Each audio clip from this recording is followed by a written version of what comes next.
BCom part one, Bharat में आर्थिक पर्यावरण, economic environment in India, paper one.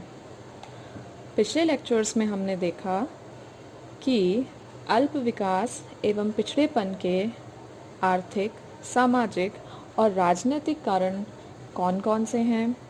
आज हम देखेंगे कि भारत किस प्रकार एक विकासशील एवं उदीयमान अर्थव्यवस्था के रूप में अर्थात बदलाव की ओर अग्रसर इमर्जिंग इकोनॉमी के रूप में किस प्रकार बढ़ रहा है।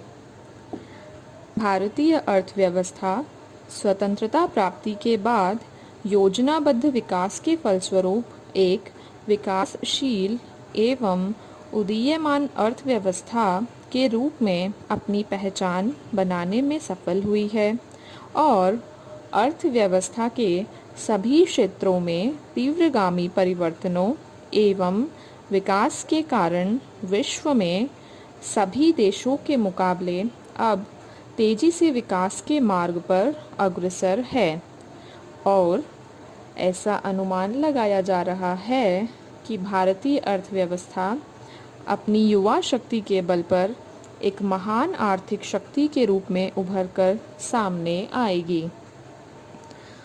इस संदर्भ में भारतीय अर्थव्यवस्था एक विकासशील एवं उदीयमान अर्थव्यवस्था है।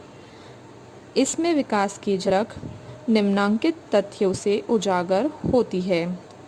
पहली, आर्थिक विकास में सार्वजनिक क्षेत्र एवं निजी क्षेत्र की संयुक्त साझेदारी, जहां एक और अमेरिका, जापान एवं यूरोपीय देशों में विकसित पूंजीवादी अर्थव्यवस्था तथा रूस, चीन आदि की समाजवादी अर्थव्यवस्था है, वहीं भारत के योजनाबद्ध विकास में सार्वजनिक क्षेत्र तथा निजी क्षेत्रों दोनों के संयुक्त साझेदारी अर्थात मिश्रित अर्थव्यवस्था के रूप में दृष्टिगोचर होती है।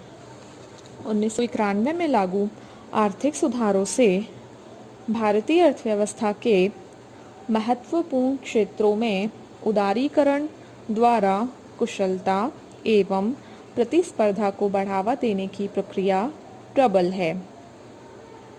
राष्ट्रीय आय एवं प्रति व्यक्ति आय में वृद्धि, योजनाबद्ध विकास के कारण भारत में आर्थिक विकास दर सतत कीमतों पर प्रथम पंचवर्षीय योजना की 2.4% से बढ़ाकर 2015-16 में 7.5% पहुंच गई। वर्तमान मूल्यों पर राष्ट्रीय आय एवं प्रति व्यक्ति आय 1950-51 में क्रमशः 10,360 करोड़ रुपए तथा 274 रुपए से बढ़कर 2015-16 में क्रमशः 1,34,09,892 करोड़ रुपए तथा 93,231 रुपए पहुंच गई। बचतों एवं पूंजी निर्माण दरों में वृद्धि, योजनाबद्ध विकास के परिणाम स्वरूप भारत में 1950-51 में बचत दर तथा पूंजी निर्माण दर क्रमशः 9.5% तथा 9.3% से बढ़ाकर 2012-13 में क्रमशः 33.8% तथा 38.6% तक पहुंच गई, किंतु वैश्विक मंदी के कारण 2014-15 में घटकर क्रमशः 33% तथा 34.2% रही। कृषि विकास दर तथा उत्पादन में वृद्धि, भारत की उदीयमान अर्थव्यवस्था में 1950-51 में कृषि की विकास दर मात्र 0.5% थी। वह बढ़कर 2003-4 में 9.6% तक पहुंचने के बाद खराब मानसूनों के कारण घटने के बाद 2010-11 में 5.9 तथा 2015-16 में 1.1% रहने के अनुमान किए गए। खाद्यान्न का उत्पादन 1950-51 में केवल 5.5 करोड़ टन था। वह 2013-14 में 26.56 करोड़ टन के रिकॉर्ड स्तर पर पहुंच गया और खराब मानसून के बावजूद 2015-16 में 25.32 करोड़ टन रहा। व्यावसायिक फसलों में तिलहनों का उत्पादन 1950-51 के 5.2 लाख टन से बढ़कर 2013-14 में 329 लाख टन और 15-16 में 263 लाख टन रहने के अनुमान किए गए। कपास और गन्ने का उत्पादन भी क्रमशः लगभग 10 गुना और बढ़ा।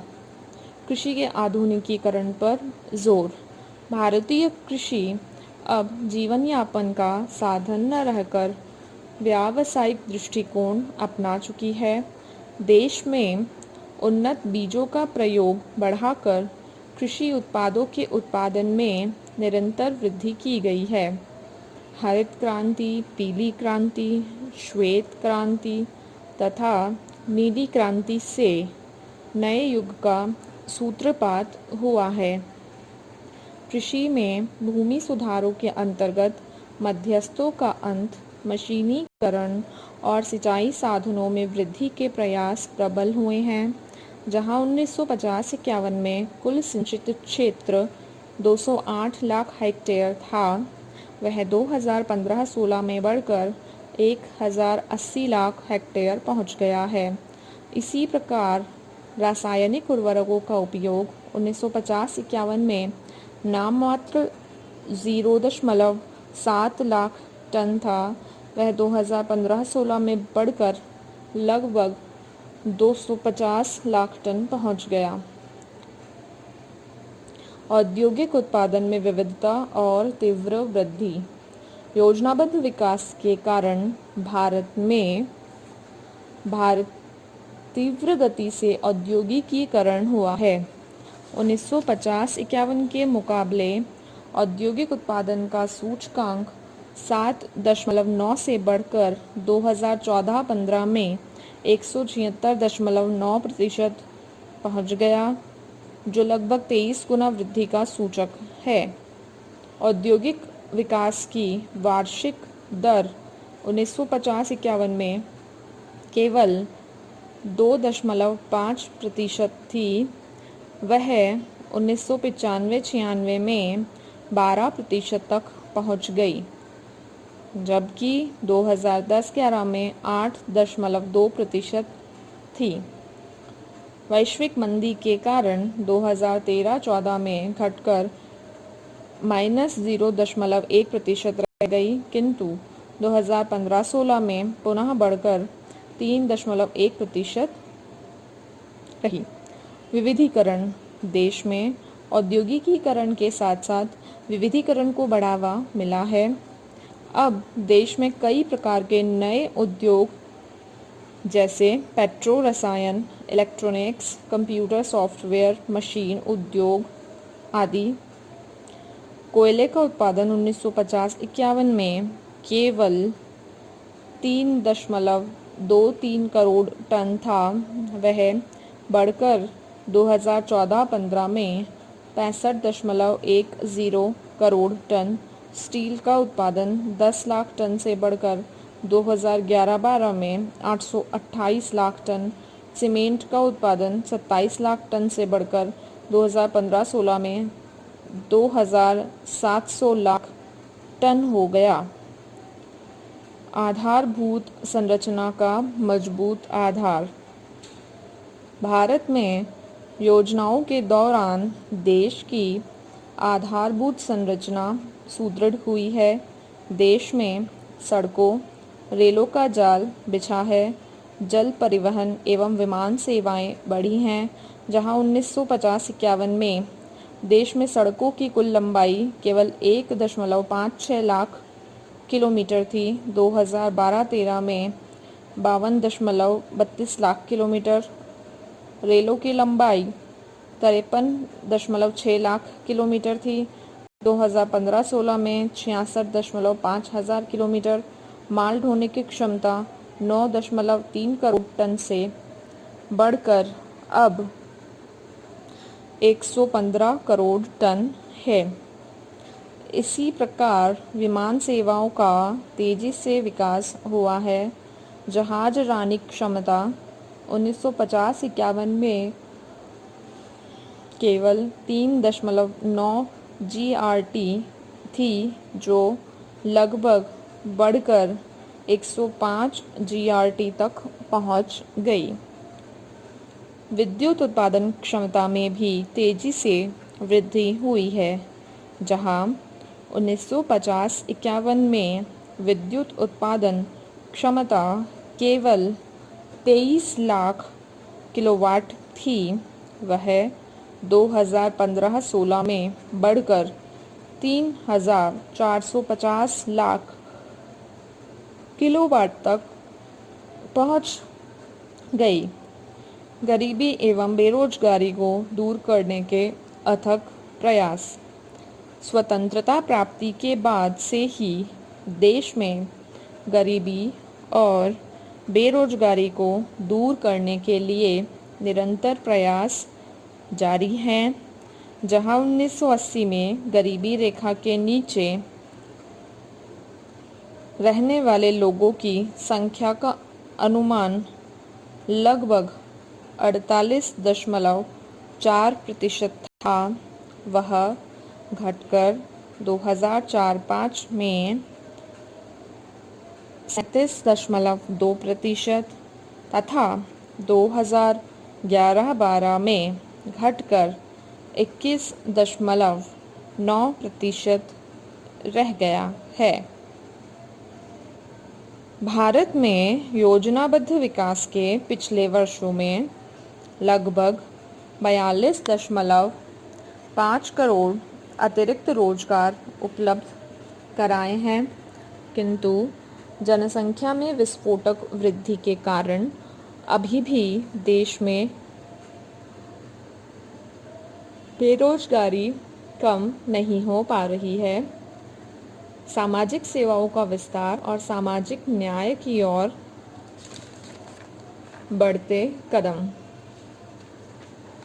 सामाजिक सेवाओं में शिक्षा,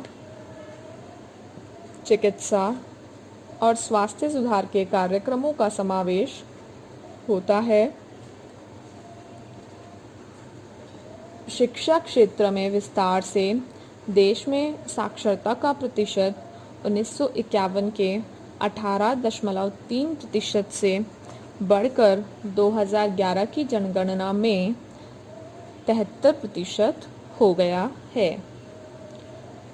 इस प्रकार से हमने देखा कि भारतीय अर्थव्यवस्था किस प्रकार की है, इसकी कैसी मौलिक विशेषताएं हैं, भारत किस प्रकार एक धनी राष्ट्र है, भारत किस प्रकार एक निर्धन राष्ट्र भी है, भारत में निर्धनता को दूर करने के उपाय क्या क्या हैं, अल्प विकास के कौन कौन से कारण रहे हैं तथा भारतीय अर्थव्यवस्था किस प्रकार बदलाव की ओर अग्रसर है। अब हम बाकी की बातें नेक्स्ट लेक्चर में करेंगे। नेक्स्ट लेक्चर में हम एक नए चैप्टर की शुरुआत करेंगे।